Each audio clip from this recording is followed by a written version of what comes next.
बिस्मिल्लाहिर्रहमानिर्रहीम। अल्लाह तेरी इबादत करते हैं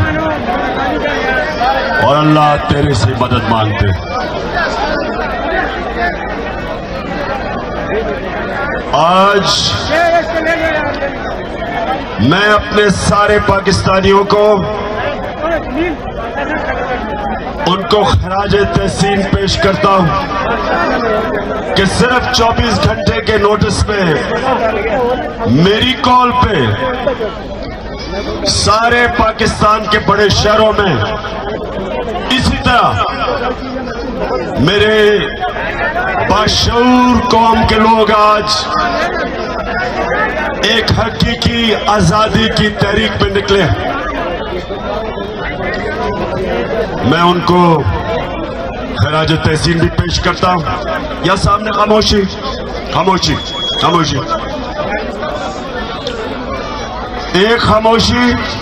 और देखें, हमारी सारे तहरीक इंसाफ के जलसों में ख्वातीन आती हैं, सारे जलसों में आती है, और सारे मेरे नौजवानों की जिम्मेदारी है कि उनका पूरी तरह ध्यान रखा जाए।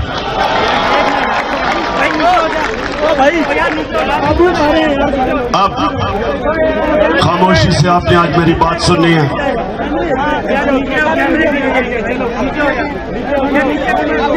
अब ये खामोशी खामोशी, देखें, जब चंगेज खान दुनिया में फतह करने के लिए निकला तो वो ये करता था कि जब एक शहर को फतह करता था तो वो उसके बाद लोगों की गर्दनें काट के उनकी खोपड़ियों के एक पहाड़ी बनाता था। थोड़े से लोगों को वो जुल्म दिखा के उनको छोड़ देता था, वो चारों तरफ चले जाते थे और वो सब दुनिया को चंगेज खान की दहशत बताते थे। और उसके नतीजे में बहुत शहर लड़े बगैर ही हाथ खड़ा कर देते थे। जब उसकी दहशत का खौफ लोगों में आता था, लड़े बगैर ही लोग हाथ खड़े कर देते थे। सारी दुनिया पे छा गया वो, चुप सारी दुनिया में छा गया। उसने अपने दौर में 3 करोड़ मुसलमानों का कत्ल किया। मुसलमान अपने अरूज पे थे। मैं ये आज आपको क्यों बता रहा हूं कि इस वक्त भी पाकिस्तान में लोगों के ऊपर दहशत फैलाई जा रही है गुलाम बनाने के लिए।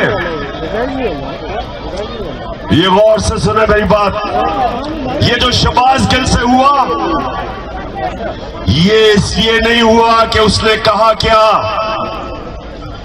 जो उसने कहा उससे बहुत ज्यादा नवाज शरीफ, शहबाज तो खैर बूट पॉलिश करता रहता है, नवाज शरीफ, आसिफ जरदारी, मरियम, ख्वाजा आसिफ,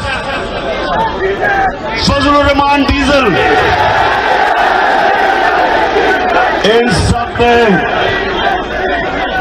इन सब ने उससे बहुत ज्यादा ऐसी बातें की कि वाकई इस फौज के इदारे को नुकसान पहुंचाने की कोशिश की।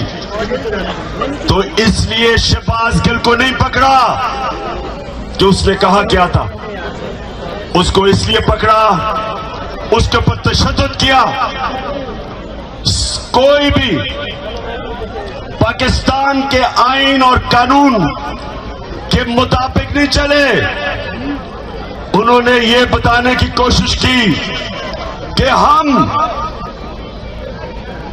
पाकिस्तान के कानून से ऊपर हैं, हम जो चाहे कर सकते हैं। डराने की कोशिश की कि सब देख के डरे कि अगर शहबाज गिल को इस तरह तशद्दुद करके उसको ज़हनी तौर पे अगर उसको तोड़ सकते हैं तो वो किसी से भी ये कर सकते हैं। तो मेरे पाकिस्तानियों, ये आपके लिए एक फैसला कुल वक्त है। मैंने आज आपको दो वजह से यहां बुलाया। एक कि जो शहबाज गिल से इन्होंने किया और कर रहे हैं, और दूसरा अवाम की आजाद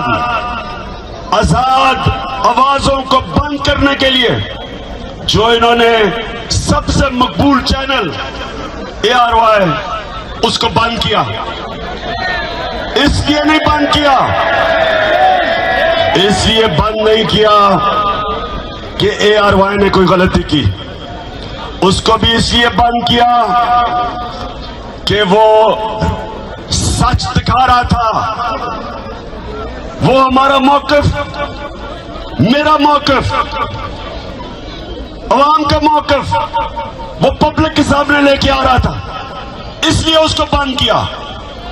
और बाकी चैनल्स को खौफ फैलाया कि अगर तुम लाइन में ना आ गए तो इसी तरह तुम्हें भी बंद करेंगे और नुकसान पहुंचाएंगे। तो मेरे पाकिस्तानियों, मैं आज इसलिए आपको सिर्फ 24 घंटे नोटिस में आप सबको बुलाया।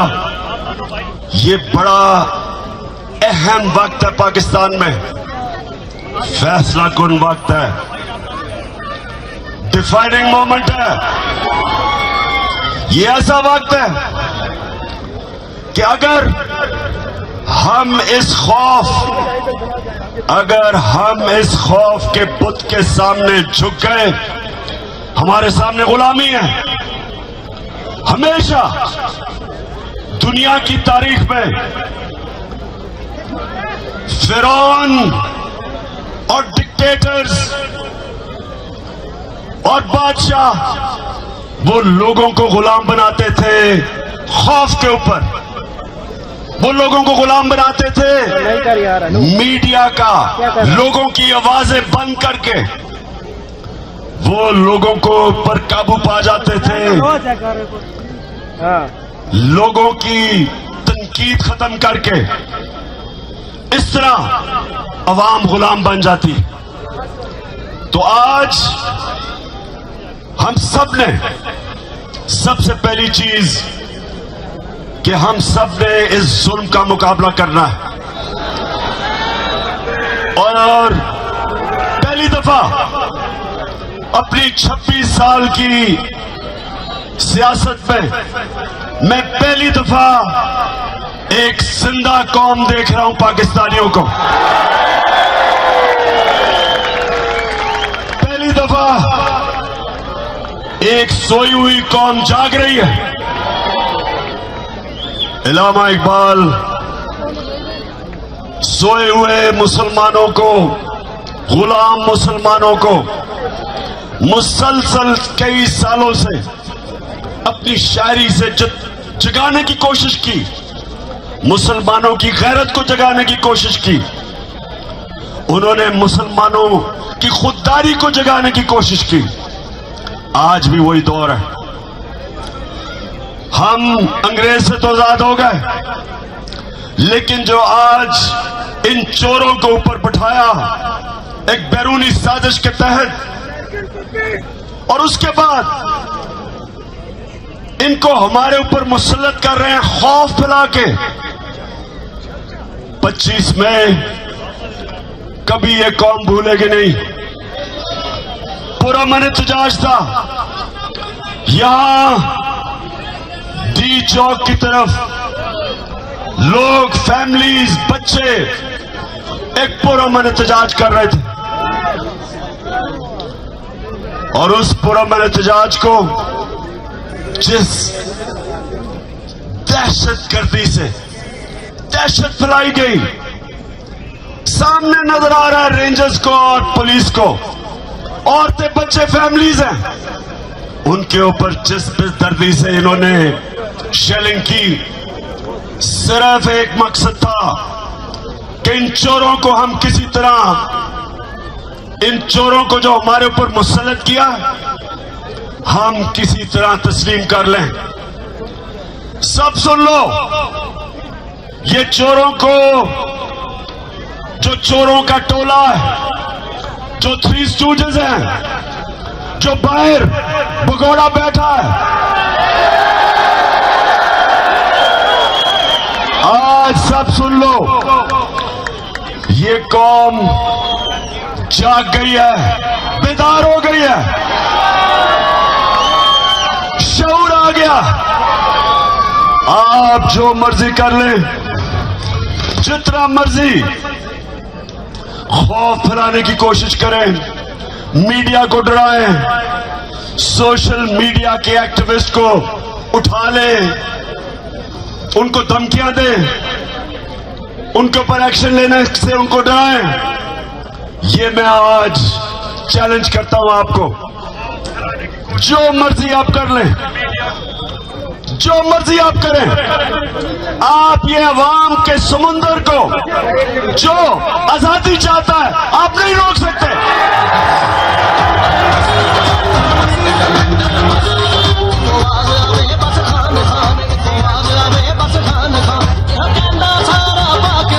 शहबाज गिल को, शहबाज गिल ने जिस तरह उसको उठाया, 2 दिन जो तशद्दुद किया, और फिर एक आदमी को इस तरह उन्होंने रखा जिस तरह पता नहीं कितना बड़ा मुल्क को गद्दार पकड़ा। शर्म करो। आईजी इस्लामाबाद, आईजी तुम और डीआईजी, तुम्हें तो हमने नहीं छोड़ना, तुम्हारे पर केस करना हमने।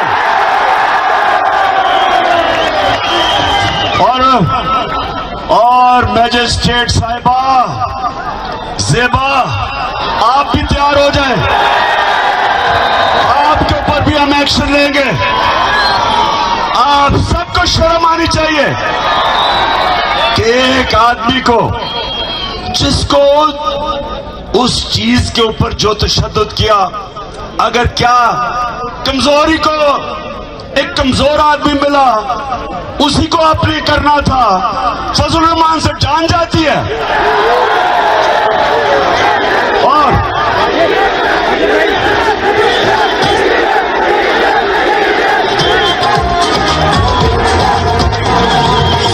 और लाइफ सपोर्ट मशीन वाला ख्वाजा आसिफ जो कहता है हमें तो अमेरिका के जूते पॉलिश करने चाहिए क्योंकि हम लाइफ सपोर्ट मशीन पे हैं। दोस्तियों की वजह से वो जो मर्जी कह दे, उसके ऊपर कुछ नहीं करना। फिक्र ना करो, हम केस करने लगे हैं इनके ऊपर। हम, अगर गिल के ऊपर केस हो सकता है तो ये सारे फजलू के ऊपर, नवाज शरीफ के ऊपर, राना सनाउल्लाह, इन सब के ऊपर हम केस करने लगे हैं। क्योंकि मेरे पाकिस्तानियों, सुन लो मेरी बात, कौम आजाद होती है इंसाफ से, रूल ऑफ लॉ से। जब कानून की हुक्मरानी होती है तब एक कौम को हुकूक मिलते हैं और वो आजाद होते हैं। कभी कोई कौम इस तरह के जो इन्होंने खौफजदा करके लोगों को गुलाम बनाने की कोशिश की, कभी कौम कोई बड़े काम नहीं करती। परवाज तो उस कौम की होती है जो आजाद होती है, जिसके लोग आजाद होते हैं और इंसाफ आजाद करता है। और हमारी जंग आइन की बालादस्ती, रूल ऑफ लॉ, ये है हमारी जंग। जो गिल से इन्होंने किया, इन्होंने कानून की बालादस्ती की धज्जियां उड़ा दी। मैंने आज अपने वकीलों को मिला हूं। हम इंशाल्लाह आईजी, डीआईजी पे केस, इस खातून के ऊपर केस, जो मैजिस्ट्रेट जिसने रिमांड दे दी, उसको पता था के जुल्म हुआ उसके ऊपर पता था, फिर उसके बावजूद उसने उसको बेल नहीं दी। और उसके अलावा हम सुप्रीम कोर्ट में जा रहे हैं और मैं बड़े अदब से अपने सुप्रीम कोर्ट को कहता हूं कि सारी कौम आपकी तरफ देख रही है। आपकी जिम्मेदारी है रूल ऑफ लॉ को अपहोल्ड करना, आइन और कानून की हुक्मरानी आपका काम है इंप्लीमेंट करना। ये जो हुआ है ये सारा ये सिर्फ और सिर्फ ताकतवर ने दिखाया कि वो कानून से ऊपर है। और मैंने जब इस्लामाबाद पुलिस से पूछा, मैंने कहा बताओ ये तुमने क्या किया, आगे से जवाब देता जी हमने कुछ नहीं किया, हमें पीछे से बूट लगा था। इसके अलावा हमने जब सीसीपीओ लाहौर और डीआईजी पंजाब इनके ऊपर 25 मई को जो इन्होंने जुल्म किया था, फैमिलीज के घरों में 3-3 बजे चले गए, औरतें बच्चे उनको खौफजदा किया, तो जब हमने इनके ऊपर एक्शन लेना था, केसेस करने थे, तो हमारे वहां लोग डर गए। टेलीफोन आ गया कि इनको ना हाथ लगाओ। तो मैं आज अपने न्यूट्रल से सवाल पूछना चाहता हूं।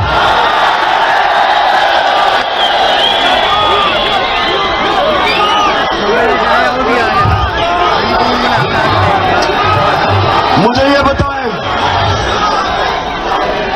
क्या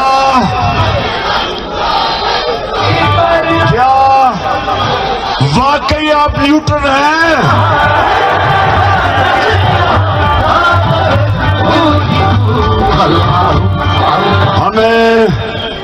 हमें तो कहा गया कि दी हम तो न्यूट्रल हैं, बाहर की अगर साजिश हुई थी तो हमने तो पीछे हट गए थे। बिस्मिल्लाह कि माशाल्लाह आप हमारी जो एजेंसी है, और मैं जानता हूं कि हमारी एजेंसी दुनिया में ताकतवर बेहतरीन एजेंसीज हैं, तो आपको तो पता चल गया होगा साजिश का। चले, लेकिन आपने फैसला किया था हम पीछे बैठ जाते हैं, ठीक है जी। लेकिन अब क्या हो रहा है? अब तो जिसको कहे जो जुल्म करता है।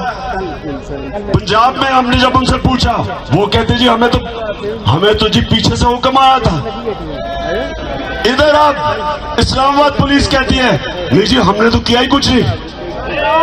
तो मैं सवाल आज पूछ रहा हूं, मैं अपने न्यूट्रल्स को कहना चाहता हूं कि देखें, ये मुल्क का मसला है, ये पाकिस्तान का मसला है। आपके लिए बड़ा जरूरी है कि आवाम के साथ खड़े हो, इंसाफ के साथ खड़े हो, पाकिस्तान के साथ खड़े हो, इन चोरों के साथ ना खड़े हो।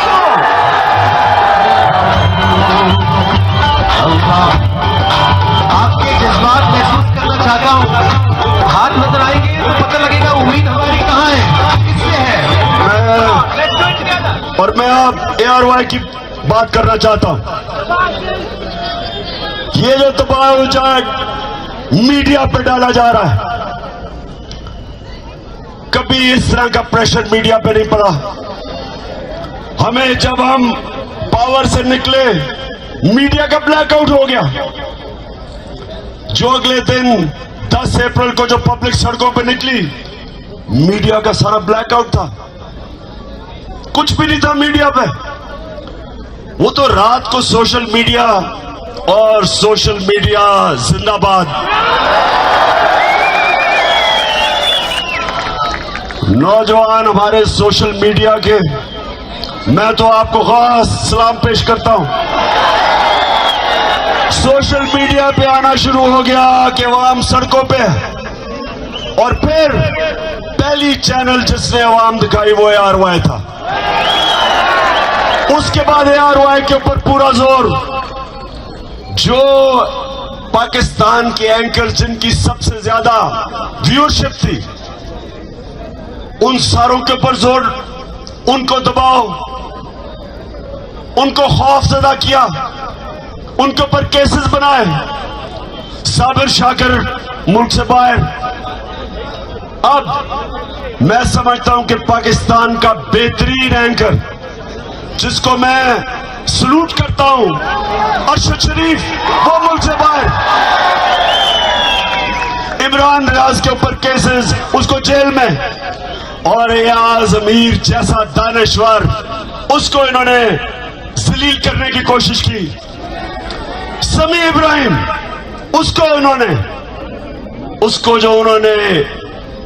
उसको भी जलील करने की कोशिश की, टीवी पे था। मैं ये सवाल पूछता हूं कि क्या इससे आप इन चोरों को हमारे ऊपर मुसल्लत करने में कामयाब हो जाएंगे? नहीं होंगे। और ARY को इन्होंने बंद किया। पिछले हफ्ते को जब हमारा हॉकी स्टेडियम में जलसा था, जलसा तो हमने इधर करना था इस्लामाबाद में, लेकिन इन्होंने किसी को भिजवा दिया यहां। तो मैं तो वैसे उनका शुक्र अदा भी करता हूं कि अच्छा वो यहां आ गए और हम हॉकी स्टेडियम में चले गए। लेकिन अब ARY नहीं दिखा रहा था, तो जिस चैनल ने उसको दिखाया, बोल टेलीविजन, सारी कौम उधर देखना शुरू हो गई, उसकी रेटिंग ऊपर चली गई। तो अगर किसी का ख्याल है कि आजकल के जमाने में मीडिया को बंद करके ये लुटेरों के टोले को हमें कबूल करवा देंगे, आप किसी और दुनिया में रह रहे हैं, कोई रोक नहीं सकता। सुन ले, मैं सारों को आज सुना रहा हूं जो सुनना चाहते हैं, कोई रोक नहीं सकता। जिधर पाकिस्तान जा रहा है, पाकिस्तान हकीकी आजादी की तरफ जा रहा है, वो आप रोक नहीं सकते। जो रास्ते में आएगा बह जाएगा। अब कल इंशाअल्लाह लियाकत बाग में मैं बड़ा अपनी आवाम को पूरा रोड मैप देने लगा हूं कि मैं आपसे मुसलसल पाकिस्तान की सड़कों पे होऊंगा। कल से सारे पाकिस्तान का मेरा प्रोग्राम बनाया, मैं अपनी आवाम को अपने साथ बुलाऊंगा और मैं अपनी कौम को समझाऊंगा, अपने बच्चों को, अपनी बहनों को। बुजुर्ग तो जानते हैं जिन्होंने देखा था पाकिस्तान बनते हुए, मैं सारों को तैयार करूंगा। और इस मुल्क, हमारा मुल्क कभी बड़ा वो मुल्क नहीं बन सकता जो बनना था, जो इलामा इकबाल की ख्वाब थी, कायदे आजम की जद्दोजहद थी, वो तब तक नहीं बनेगा जब तक हम अपनी गुलामी की जंजीरें नहीं तोड़ते। ये जो गिल से हुआ, ये हमें गुलाम बनाने के लिए था। ये जो ARY से हुआ, ये हमारा मुंह बंद करने के लिए था। ये आजादी की आवाजें बंद करने के लिए था। और ये हमें इन चोरों का गुलाम बनाने के लिए था। मैं निकलूंगा, जिस तरह मैंने कहा, कल से मैं लियाकत बाग में अपनी सारी कौम को अपना रोड मैप दूंगा और मैं इंशाअल्लाह अपनी सारी कौम को तैयार करूंगा कि ये जो यहां का हलाकू खान है, जो कोशिश कर रहा है कि खौफ की वजह से ये शहबाज गिल को मिसाल बना के हमें डराने की कोशिश कर रहा है, उन सबको और अपनी कौम को एक कुरान की आयत का मतलब समझाऊंगा कि कुरान में अल्लाह कहता है जो लोग ईमान ले आए अल्लाह उनके खौफ दूर कर देता है, और जो सारी जंजीरें तोड़ता है, जो सारी जंजीरें तोड़ता है, जो मेरे नबी सल्लल्लाहु अलैहि वसल्लम ने मदीना की रियासत में इंसानों को आजाद किया था, वो था ला इलाहा इल्लल्लाह। ला इलाहा इल्लल्लाह का मतलब कि इंसान आजाद हो जाता है जब एक अल्लाह के सामने झुकता है, और दूसरा कि तेरा मेरा रिश्ता क्या ला इलाहा इल्लल्लाह। उसका मतलब कि चाहे वो बलूचिस्तान में बैठा हो, चाहे वो गिलगित में हो, चाहे वो कबायली इलाके में, कराची में, सिंध, जिधर भी, हमारी ज़बानें मुख्तलिफ है, हमारा कल्चर मुख्तलिफ है, लेकिन ला इलाहा इल्लल्लाह हमें एक कौम बनाता है, और इस एक कौम ने इंशाअल्लाह हकीकी आजादी लेके रहना है। पाकिस्तान जिंदाबाद।